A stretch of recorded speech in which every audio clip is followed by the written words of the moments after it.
Jelly had a soft thermal lunch box with a shoulder strap.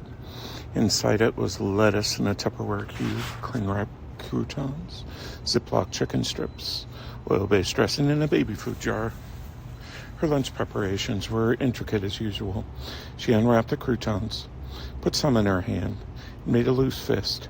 Then she shook her fist around just above the salad, and the croutons came out of the bottom fist hole a couple at a time for a sprinkling effect. Once she was finished spreading all the croutons, she opened the chicken baggie, laid out the strips on the salad in a hexagon. She then uncapped the baby food jar and tipped it so a thin line of dressing came out. She guided the line over the salad so that each part of the salad got the same amount of dressing on it. Nakamuk told her, "You pay so much attention." Jelly screwed the cap back on the jar. She said, "I think I will be a chef." She had a real fork, a full-size metal one. She stabbed it into the wad of lettuce. I never wanted to bring lunch things to school that I would have to bring back home. That was why I didn't carry a lunchbox. Plus, you couldn't pop a lunchbox. In my brown paper bag was a peanut butter sandwich on raisin bread toast. It was wrapped in aluminum foil instead of a baggie because toast got damp in a baggie and I liked it to crunch. I also had baby carrots and cheese puffs and a box of very, very good flavored Fruto Drinko. Nakamuk didn't have any lunch. I didn't ask him why, because I knew he'd say his mom forgot to pack it for him again, and also forget to give him hot lunch money. I handed him half my sandwich and carrots, but it didn't make me feel any less sad until I got angry that I felt sad because I should have just felt angry because Nakamuk's mom hadn't forgotten to do anything. She was punishing him. Starvation was a cruel punishment to inflict on any son. But to inflict starvation on Benji Nakamuk was not only cruel, it was snaky. If his mom knew him at all, she knew her cruelty would lead him to lie, that he would, out of loyalty to her, tell lies to keep her cruelty a secret. If she knew him at all, she would know Benji kept his secrets tighter than anyone. That was the Nakamukian way. It was a tragically ironic way. His secrets had made him into a person who was willing to hurt anyone and anything he was not close with, that got in his way or in the path of the people he was close with. But he could not get too close to the people he was close with, because to get any closer would mean telling his secrets, and Benji was scared his secrets would hurt the people who he was close with. So he'd hurt himself by keeping the secrets, and that was a secret too. That is how my mom explained it to me after we all had dinner together, right after Benji told her he'd avenge any offense against my person. My mother said she liked how he ate everything on his plate, like he'd never been fed a hot dinner before, and Benji stopped talking and looked like he would cry. My mom was pretty much always right about people, and yet, for some reason, I never believed her. At least not at first. "What secrets?" I'd said. "He doesn't have any secrets. You're being dramatic." But then, a couple of weeks after he'd come over for dinner, on the morning of my 4th Tuesday at Apticus Junior High, exactly 5 weeks before I fell in love with June, it became clear that Benji did have secrets. This is when he told me not to fight Bam Slocum, and I gave him my word that I wouldn't. He was darkering "Slocum dies Friday" on a wall while I stood watch. And I asked him if all such bombs were his. I'd seen more than a handful of "Slocum dies Friday" throughout school. He told me they were, and in the same breath added, "Bam's my arch enemy. I don't want you fighting him." So I asked him why he wouldn't want me to fight his arch enemy. And this is what he told me. "Regarding vengeance and arch enemies, one must not only be timely and prideful, but prideful, and pride exacts propriety." Benji did not usually talk so Kenobi. Whenever he did, I'd just back off. He had read a lot of Shakespeare and Homer and Euripides, and I didn't understand those guys' justice enough to know if he'd actually mastered it or not. So getting halakhic with Nakamuk about things like vengeance was rarely fruitful. It was usually better just to listen to him. He was, after all, the one who first taught me about snap and face. And I'd found that what he said was usually right, even if it didn't seem to make sense sometimes. More important than any of that, though, was Benji was my best friend. But then I'd given him a copy of Old Pan. It is true that the copy was specially doctored. I'd cut out all the Israelite and Adonai parts, changed the title to Instructions, and added a directive to burn the document as soon as he was through with it. But still, he was the only non-Israelite kid who I'd ever given a copy to. If my best friend didn't want to tell me his own backstory, whether because parts of it caused him pain, or just because he didn't know how to tell it, I could understand that. And I didn't want to attempt to pull it from him, especially not if I could hear it from someone else. I decided to ask Vinci Portite about it. We were dressing in the locker room and Nakamuk was showering. We'd raced from the gym. Vinci had tripped him. Benji was the last kid to get through the door, but Vinci nonetheless had whispered, "Keep it fucking down. I'll call you tonight and tell you, okay?" And he'd called me that night and told me. 2 years earlier, when Bam was in the 6th grade, Nakamuk, in the 5th, had been his best friend.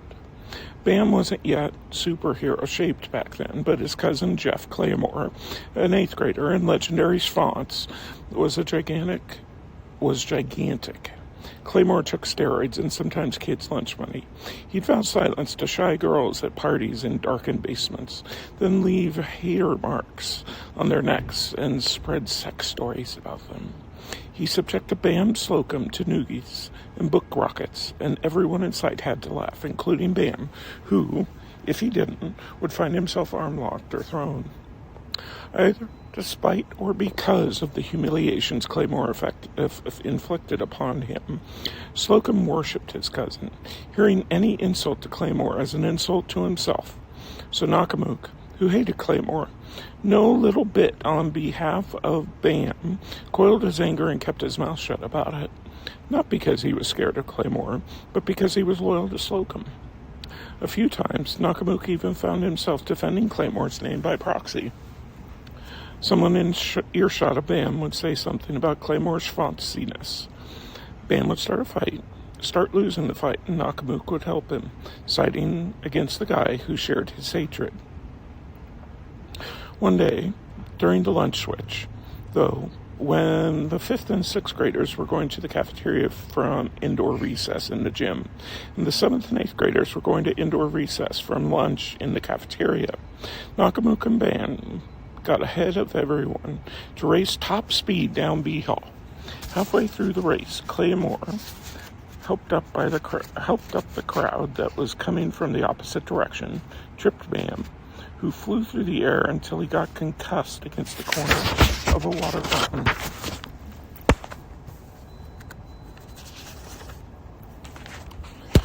This went well beyond pink bellies, past petty arm bars. Bam lay prone, unconscious on the linoleum, blood in his hair oozing down along his cheek, and Benji, who knelt beside him, exploded. He rose and spun and swung on Claymore. Claymore ducked the punch and took half a step back, as if in retreat. But instead he went forward and dropped Benji hard with a kick to the stomach. Then pinned him at the elbows and called his mom a wino and slapped him for a while as half the school watched. Nakamuk set fire to Claymore's house that night. The Claymores were all out for dinner. But in court, they claimed that Jeff's bedroom light had been left on to scare the burglars away. If what they said was true, then Benji was lucky the house burned to the ground. Had the light switches withstood the fire, he might have been convicted of attempted murder as well as arson. I thought Benji probably did try to murder Claymore, but I didn't know for sure since the story came from Vinci, which isn't to say that Vinci was a liar, just that he definitely wanted to believe that Nakamuk had tried to do murder. Whatever he tried or didn't try to do, Benji got sentenced to 6 months in juvie. In juvie, his arms, the first thing you noticed when you met him, grew long, comic book villain long. Not all that thick, but not all thick and knuckle-draggly looking. Apart from the arms, Nakamook had a build like Tommy Hearn's, which kept any thoughts of cavemen away. Plus, the arms seemed to be set a little higher and more forward on his shoulders than most people's arms. If he'd been an actual comic book villain, he'd have definitely been called the Mantis. And if I was a Thai boxer and I saw a kid endowed with guns like Nakamook's, a kid who could reach nearly as far with an elbow as others his height only could with a fist, I'd teach him to Thai box in a second, just for the potential advancement of the art. Which might be why the guy who taught Benji to Thai box in juvie did so. Whoever that guy was, he taught him well. Within a week of his return to Aptekisik, Nakamook was sitting wherever he wanted in the cage. There weren't that many kids in there yet. But the kids who were, they weren't just slow or hyper or over-talkative. In the early days of the cage, you had to be violent to get locked in. And those were some of the earliest days. The cage program had only been adopted a couple months after Nakamook burned Claymore's house down. It might have even gotten adopted because Nakamook burned Claymore's house down. I asked Vinci, and he said he didn't know. He said that one day there was no cage, and then the next day he was in it. What Vinci did know was that by the time Benji came back to Aptekisik, Bam wasn't only huge, but pals with Claymore. According to Vinci, the pal part surprised Benji, but I don't think it should have. Bam and Claymore were cousins after all. And even if Nakamook hadn't tried to kill one of them, he'd burned down one of their houses. So Bam's only options were extreme. Either forsake his best friend or forsake his family. That the best friend in question was Nakamook must have made the decision pretty easy. Some best friend who your people hate, you might stay friends with on the sly and they'll understand. Benji Nakamook was not one of those, and Bam, of all people, would have known that. I'd never met Claymore. He was a sophomore in high school by the time I arrived at Aptekisik. But no matter how much of a schwanz he was, he couldn't have entirely missed the fact that picking on his cousin had set events into motion that led to burning down the house, his own parents' house. And so he had to have wanted to write things. Slocum's, having grown too large to continue to abuse, probably didn't do much in the way of impeding Claymore's decision to befriend him either. After Vinci told me Nakamook and Bam had been arch enemies for 2 years without ever having fought each other, I still didn't doubt Nakamook's line about the importance of being timely when revenging arch enemies. If he were anyone else, I would have thought he was just as scared of Bam. Nakamook fought all the time, though. A lot of people would say he was a bully, but he was really just sensitive. And that's true that he might have beaten you up if you looked at him in a way that he believed was offensive, but like a bully, he wouldn't have ever faked being offended just to have occasion to beat you up. He didn't care to damage anyone who hadn't damaged him first. And plus, he was like me. Fighting was fun for him. The act of it, not just the outcome. It's not the same for a bully. They're not scared of fighting, bullies. That lie only seems true because it describes an irony. They don't enjoy it much either. What bullies enjoy is being recognized as dominant. They'd much rather have just won a fight than be fighting one. And though he never fought anyone as big as Bam, no one else at Aptekisik was anywhere near as big as Bam. Nakamook fought some seriously big kids, like the flunky. It was hard to imagine him being scared of anyone. Even if I was wrong, though, timeliness was just an excuse for Nakamook to avoid stepping up to Bam. I couldn't see how Bam would have any better an excuse for not stepping up to Nakamook. Bam didn't fight as often as Benji, or as often as me for that matter, but he had been in enough fights to be as generally feared as Benji, so I know the excuse couldn't be that he was a pacifist. It wasn't possible that Bam didn't know he was Nakamook's archenemy, not with all those Slocum Dice Friday bombs everywhere. But maybe he needed some more immediate kind of provocation to fight. Some people were like that. They possessed mellow snap and resilient facial masonry. My dad was like that. Had I been Bando, the bombs would have provided me more than enough reason to step up to Nakamook. I remembered bumping into Bam in Main Hall that morning. I remembered all the brotherly chinning of air and got pissed at myself all over again. Here was Benji, loyal, lunchless Benji, my best friend Nakamook, starved by his mother and yet uncomplaining. How could I act brotherly towards his archenemy? How could I give my best friend half my sandwich and carrots and then stiff him on the cheese puffs? I couldn't, unless I was a dickhead, and I wasn't. I flattened my brown paper bag to make a plate and dropped half a handful of cheese puffs on it. When I delivered to Benji what remained in the baggie, I had snap-style energy from getting angry.